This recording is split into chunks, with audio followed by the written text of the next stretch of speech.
E aí pessoal? Sejam bem-vindos a mais um vídeo do canal, e trazendo para vocês a continuação da parte 3, do capítulo 3. Então, já deixe o like aí para fortalecer, é nóis! Dito isso, vamos para o vídeo. A história continua, na perspectiva de Ainz. Ainz falou, de que maneira pretende fazer isso, El? Ainz respirou fundo. Vossa Majestade, eu gravei suas opiniões sobre os aventureiros, no fundo do meu coração. Assim, desejo ajudar Vossa Majestade, com todas as minhas forças. Dito isso, eu ainda sou um homem, ligado ao sistema, na maioria das vezes. Eu sinto que ter aventureiros abandonando tudo que eles conheciam até agora, seria muito difícil. Isto é, particularmente verdadeiro, para os aventureiros do Império. Uma sensação de alegria, nova e fresca, brotou no peito de Ainz. De fato, Ainz queria opiniões como essa. Não que os guardiões não dessem boas opiniões, mas eles tomavam tudo que Ainz disse como um pronunciamento divino, e correriam para fazer virar realidade. Assim, Ainz estava frequentemente desconfortável sobre se ele havia ou não dado as ordens certas. Por causa disso, ele desejava ouvir alguém se opor a uma de suas declarações. Dessa forma, ele saberia onde estavam os problemas. A opinião de Ainz sobre Ainz subiu por um entalhe. Ainda assim, ele não podia aceitar completamente seus pontos de vista. Apenas o céu sabia o porquê, mas todos os seus subordinados pareciam pensar que o rei feiticeiro, Ainz Algon, era um gênio. Assim, Ainz não poderia dizer ou fazer qualquer coisa para atrair essa fé. Ele não pôde desapontá-los. Ainz falou, quão desconcertante. Os benefícios devem compensar as desvantagens. Eu não entendo. Parece que não sei o suficiente sobre aventureiros. Seu rosto, que não mostrava emoção, foi de grande ajuda, porque ninguém sabia que ele estava mentindo. A cara de poker perfeita. Neste ponto, Ainz parou por um momento, e olhou Ainz diretamente nos olhos. Ele não podia sugerir que ele estava esperando pela resposta do homem. Ainz falou, o que você faria, se dependesse de você? Existe uma proposta, que seria atraente o suficiente, para fazer com que os aventureiros, que já escolheram uma base, mudem de ideia. Ainz falou, Vossa Majestade, devemos começar com isso agora. Ainz falou, como assim? Ainz falou, vamos começar a tentar atrair imediatamente os aventureiros da capital imperial. Ainz segurou o queixo com uma mão, enquanto pensava. Se possível, ele gostaria de fazê-lo o mais rápido possível.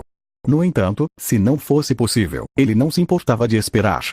Afinal, o objetivo era espalhar os louvores do reino feiticeiro. Os seres heteromórficos não possuíam o conceito de expectativa de vida. Nesse sentido, havia tempo mais que suficiente. Ainz falou, de fato, não é particularmente urgente. Ainz falou, então, não deveríamos estabelecer uma base sólida primeiro. Devemos construir a organização desejada dentro do reino feiticeiro, e depois, fazer várias outras preparações, conforme necessário. Quando o exterior estiver sólido, podemos preencher o interior à vontade. Isso está errado. Ainz falou, essa é uma excelente sugestão. Cheguei a considerar anteriormente. No entanto, isso representa um problema por si só. Se não estimarmos o conteúdo, antes de começarmos a construir, o conteúdo que preencherá pode acabar sendo muito grande ou muito pequeno. Você gostaria de tentar? Ainz falou, na verdade, essa tarefa está além de mim. Afinal, não tenho certeza de como Vossa Majestade deseja nutrir os aventureiros, e não entendo a extensão de seus planos para o reino feiticeiro. Ainz falou, de fato. Francamente falando, ainda estou vendo onde isso tudo irá. Em particular, eu sei que você está interessado em minha proposta, mas eu não sei quantos corações elas podem tocar.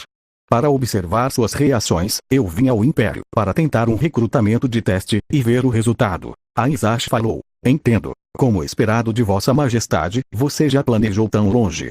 Tenho vergonha do meu pensamento superficial. Ainz falou, certamente não. Você e eu somos seres diferentes. Por causa disso, posso cometer um erro quando se trata das reações dos seres humanos. Pelo que sei, posso dizer algo que incomoda os outros. Por favor, me diga se tal situação ocorrer. Nesse aspecto, precisarei de um ajudante. Ainz falou, sim. Ainz falou, então, contarei com você no futuro. Ainz parou para pensar por um segundo, e depois inclinou a cabeça profundamente. Parecia exatamente como os guardiões de Nazarick faziam isso. Ainz graciosamente assentiu, enquanto refletia sobre suas palavras anteriores. De qualquer forma, posso realmente deixar a tarefa de apelar aos aventureiros do Império apenas para Ainsash. Este foi um ponto muito importante.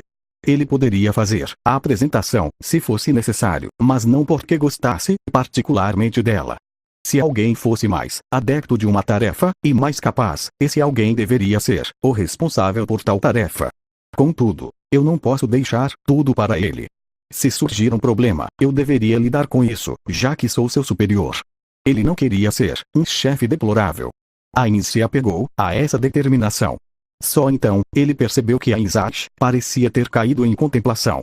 Ainz falou: algo está errado. Ainsash falou: Vossa Majestade, será que você não pretende se limitar à atual safra de aventureiros, mas sim incorporar os aventureiros do futuro à sua organização e fazê-los explorar o mundo desconhecido? Ainz falou: essa é a minha intenção. Ainsash falou: com isso em mente, sinto que tentar persuadir o presente grupo de aventureiros será muito difícil. No entanto, pode ser possível que as pessoas que desejam se tornar aventureiros venham ao nosso reino feiticeiro. Ou seja, vamos coletar os filhotes e depois criá-los. Aventureiros não conheciam fronteiras, mas as pessoas que se tornaram aventureiros pertenciam a um determinado país. Ainz tinha pensado neste ponto também, mas já que este homem estava mais familiarizado com este mundo que Ainz compartilhou sua opinião, então, isso certamente era um curso sábio. Ainz falou: entendo. Então, o que devemos fazer?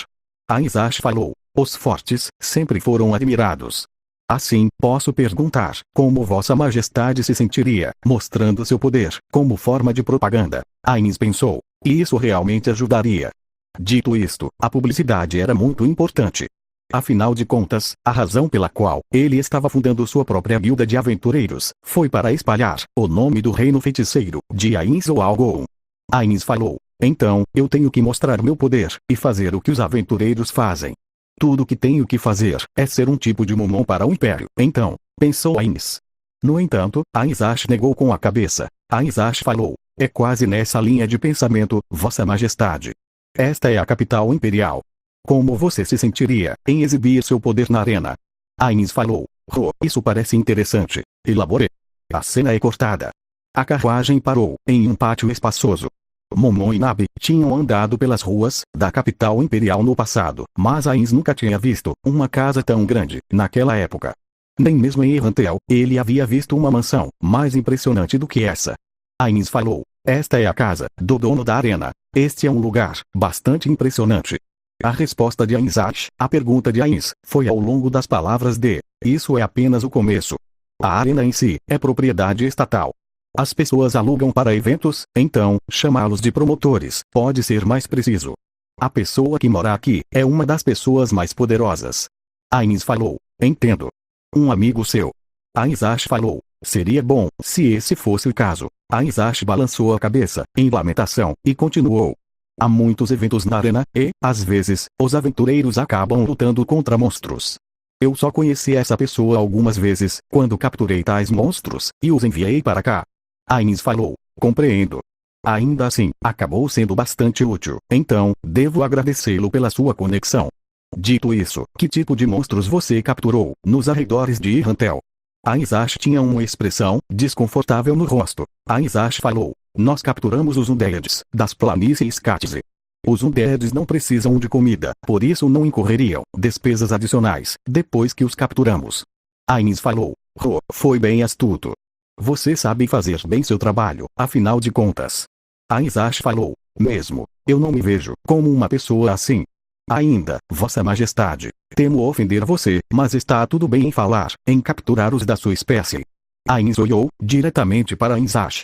Ainz pensou: o que você está falando? Ainsash falou: porque eles são Undeads.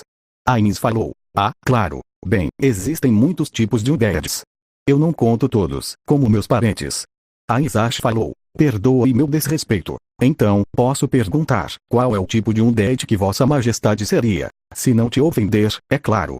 Ainz falou: eu sou um Overlord. Você já ouviu falar deles antes? Ainsash falou: minhas mais profundas desculpas, mas não. Nunca fui muito dedicado a meus estudos, então, não sei. Ainz pensou: bem, isso é de se esperar. Em Yggdrasil, havia vários tipos de monstros, na família Overlord. O Overlord Oizema, que era habilidoso em magia. O Overlord Chronos Master, que podia usar habilidades especiais, relacionadas ao tempo. O Overlord General, que era perito em controlar os exércitos Undeads, entre outros. Mesmo o mais fraco deles, era pelo menos nível 80. Ele tinha uma compreensão aproximada da força deste mundo, e da quantidade de força que alguém precisava para ser considerado poderoso neste mundo. Sendo esse o caso, a aparição de um Undead como um Overlord causaria uma enorme perturbação, particularmente porque um Undead não envelhece. Então, continuariam governando a Terra por toda a eternidade, até que fosse derrotado. Em outras palavras, o fato de nada disso ter acontecido implicava que não havia Overlords aqui. Ainz falou: certo. Bem, pretendo enviar aventureiros para os confins do mundo para coletar informações desse tipo. Seria muito problemático se outros da minha espécie estivessem por perto, ainda mais se tiverem ódio pelos vivos. Você entende? Fim. Obrigado por sua visualização e nos vemos no próximo vídeo.